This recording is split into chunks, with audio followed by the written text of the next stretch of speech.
My name is Pat Pizzo, and I'd like to share a new look at what I call the Five Island Project. Previously, I shared with you a video of Island C, one of our earlier projects in Fontana Park, sponsored by MFPA, the Martin Fontana Parks Association. Now, if you'll take a look over here, you'll see 5 islands. And the Five Island Project is what I'm going to talk to you about. We'll visit each island, but I wanted to give you a panoramic view of the 5 islands first. So this is one of our islands. This island is sponsored by the Almaden Valley Nursery, which is very close to the Fontana Park side. And I want to show you the other islands because they're all sponsored. The next sponsor is PG&E, and that's this middle island. And behind it is another island that's sponsored by our current and past presidents of MFPA. Now back in that far corner is East Bay Wiles. Pete Ballou and East Bay Wiles sponsored an island in this project. And the last sponsor is DGDG, the car company, sponsored over here. Now you'll notice the split rail fence, which we had is a theme with our island projects, and the idea here was to have walking paths and this fence draw you into the project. It's kind of out of the way, but it's kind of inviting to come visit the 5 islands.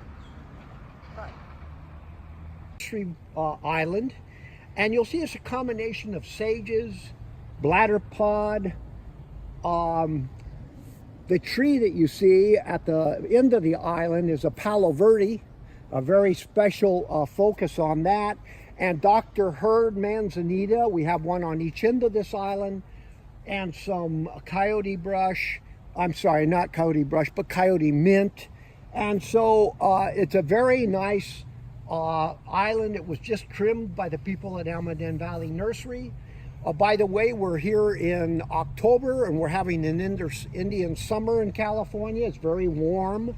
And these were planted in January of this year, so we're only 9 months out.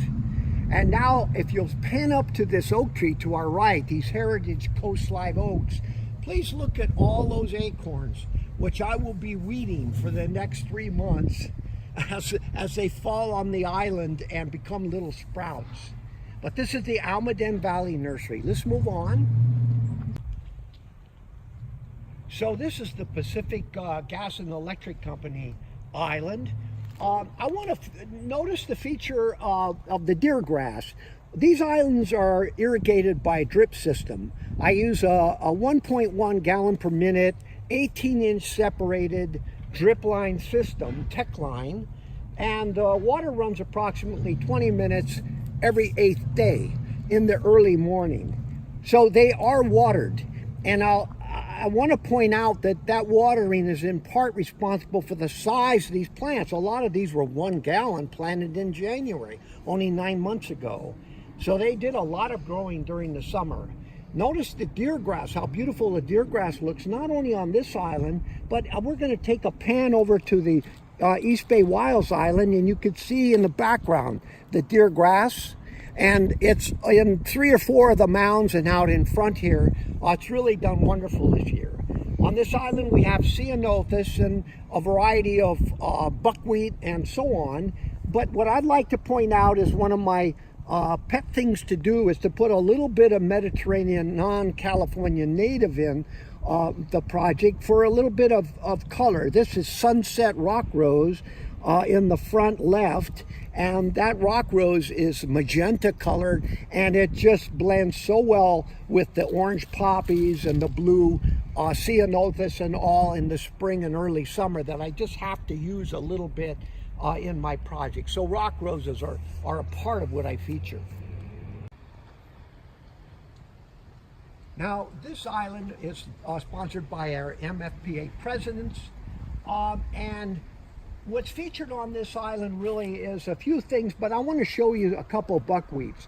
One is the Santa Cruz Island buckwheat with the white flowers there in the center of the island, center top, and just in front of it is not Warner Lytle, but I'm going to look here and get the name properly. Theodore Payne, and I love Theodore Payne buckwheat. It's a California buckwheat variety that's really very nice. And out in the front I have some naked buckwheat that's just finishing blooming, and it still has yellow. It's been blooming for at least 4 months, probably more like 6 months. So we've been very fortunate with conditions this year, but the thing that makes this really pop is that drip water irrigation, in my opinion. So this is the East Bay Wilds, a project of Pete Valou, and I want to feature one thing here is the boulders. You know, each island has a boulder or two, and I think they really make everything look a lot more natural, including he has some canyon gray Artemisia, really pretty spreading around. You can see it over here too in the center of the island. We have the California fuchsia here. It's been blooming for a couple months.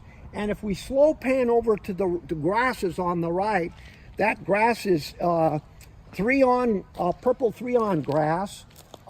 It's Aristata purpurea, and there's several sprigs of that in the garden. I think it's a very pretty grass. And note the monkey flower and the red blooms still this late in the season. We've had them all summer, they've been blooming. So you'll see some height here with a Dr. Hurd, some more monkey flower in the background. And then over on the left is a lemonade berry, and behind it is the deer grass. And it's going to be interesting to see what we need to do to that lemonade berry, because they get pretty big. So I don't know how dominant that will be, but we'll learn, and we'll probably do a little controlled pruning. The deer are doing a little controlled pruning on the hawthorn that you see, the black hawthorn, and you can see I've caged it so I've got some live leaves, and the top of it has been munched by our deer. So this is the Del Gran Dealer Group Island, DGDG, and it started out being buckwheat island, and you can still see it's predominantly buckwheat. We have California buckwheat and some Sea Cliff buckwheat and a variety of others throughout the project. And there's some penstemon we've just added in the foreground. And over in the back, you will see milkweed, narrow-leaf milkweed, and it was really beautiful this year. As you can see a few seeds on there now, a little bit of silk, but it was very bushy, and we're hoping to attract butterflies, including monarch butterflies, and so that's an addition to this. It's really kind of a pollinator island with all of the buckwheat that we have on it. And so we've just visited our 5 islands. Now I want to show you another view of these from behind, which still, I think they look quite magnificent. So let me show you from another perspective. This is a panoramic view from behind the islands. And I just wanted to show you that no matter from what angle you're looking, there's something that is kind of really good balance in these islands. It's very pleasing to the eye, again, in my opinion. But notice too how much the walking paths really help make this pop. And the walking paths are,